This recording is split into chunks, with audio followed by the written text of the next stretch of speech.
हास्य कवि एवं शिक्षक नेता स्वर्गीय सुभाष सारस्वत की स्मृति में प्रतिवर्ष की भांति अखिल भारतीय कवि सम्मेलन का आयोजन किया गया।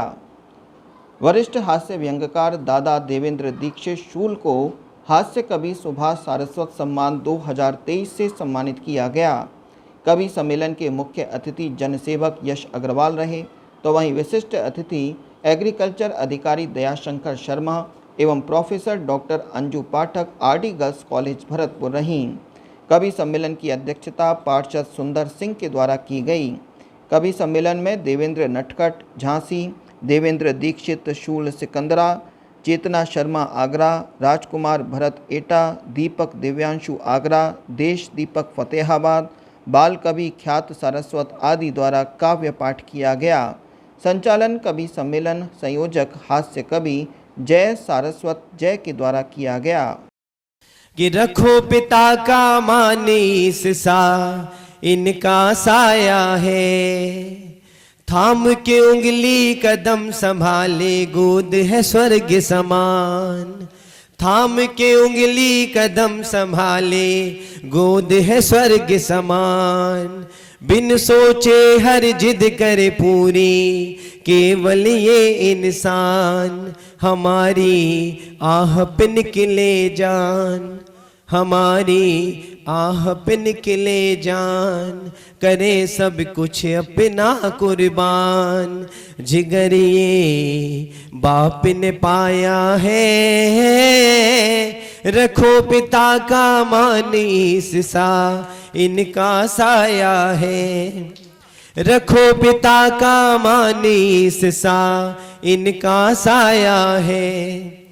जब वो कभी कोई बात कह देते तो हमें ऐसा लगता था कि पिताजी हमसे ना, हालांकि वो पूरे जीवन काल में कभी नाराज नहीं हुए। कभी उन्होंने ये नहीं कहा कि तुम पढ़ाई करो, लिखाई करो, कुछ भी करो। वो ये कहते थे अपने आप पढ़ लेंगे, अपने आप फिक्र है। वो ये छोड़ देते, फ्री हैंड कर रखा था कि अपने आप जीवन का अपने आप फिक्र है, अपने आप करेंगे, कोई दिक्कत नहीं। लेकिन कभी कोई बात कह देते थे, वो चीज हमें तब पता लगती है जब हम खुद बाप बन जाते हैं। तब हमें समझ में आता है कि हमारे माता पिता जो हैं वो हमें किसी चीज के लिए कहते हैं तो उसमें हमारा भला होता है। कि चुनाव का मौसम है, 4 पंक्तियां अंतिम दे रहा हूं इस व्यंग की कि व्यभिचारी जब पीत वसन को ओढ़े बैठे हों। लोग कहते हैं कि राजनीति में नहीं आना चाहिए अच्छे लोगों को। मेरा मानना है क्यों नहीं आना चाहिए? नहीं आओगे तो साफ कैसे होगी कि व्यभिचारी जब पीत वसन को ओढ़े बैठे हों और साधु सब राजनीति को छोड़े बैठे हों। बोलो कैसे आज जिए हम, कल कैसे सुधरें। खुद को भामाशाह लिखें जो कल तक सूम रहे। जंगल जंगल मोर बेचारे मृत्यु चूम रहे। और कौवे दुम्मे मोर पंखों बांधे घूम रहे। कौवे दुम्मे मोर पंखों। देखिए ये तो बात व्यंग की थी। जय भाई एक 3 मिनट का एक गीत पुरुष वर्ग का प्रतिनिधित्व करते हुए, क्योंकि अधिकांश महिलाओं का ये आरोप रहता है, पुरुषों पर बहुत सारे आरोप रहते हैं कि वे ऐसे नहीं होते, ऐसे नहीं होते। मैंने कहा मैं पुरुष हूं तो मैं कुछ आरोप नहीं लगा रहा, लेकिन कुछ उम्मीद रखता हूं।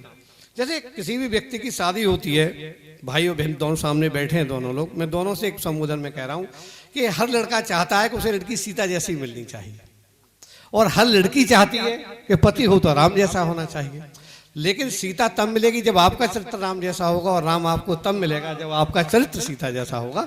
उसको गीत को ध्यान में रखते हुए, मुरझाया हुआ फूल क्या महफिल सजाएगा, सो जब तक ये जिंदगी है हंसिए हंसाइए। आप भी गुलाब जैसे मुस्कुराइए, आप भी गुलाब जैसे मुस्कुराइए। और गुलाब जैसे मुस्कुराने की 1-2 बात करता हूँ बस आप लोगों के बीच में। मैं पेशे से अधिवक्ता हूँ, वकील हूँ साहब। और ये फिल्मी गीत वगैरह जो आप लोगों को आते हैं, मैं सबसे एक ही निवेदन करता हूँ कि हमारे कवियों की कविताएं सुने। ये दिशा देने वाली कविताएं होती हैं, और फिल्मी गीत दिशाओं को भ्रमित करती हैं, हम लोगों को दिग्ग भ्रमित करती हैं। बताइए कैसे कैसे गीत आ रहे हैं, उनका कोई मतलब है कि तेरी चुनरी लहराई बरसात हो गई। अब बताओ, अगर चुनरी लहराने से बरसात हो जाती है तो जहां सूखा पड़ रहा है वहां उसकी चुनरी लहरवाइए, बरसात करवाइए।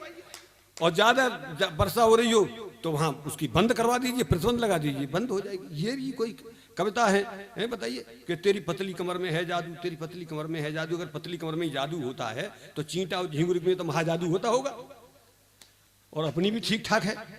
तो ये सब बिल्कुल बेमतलब की बातें।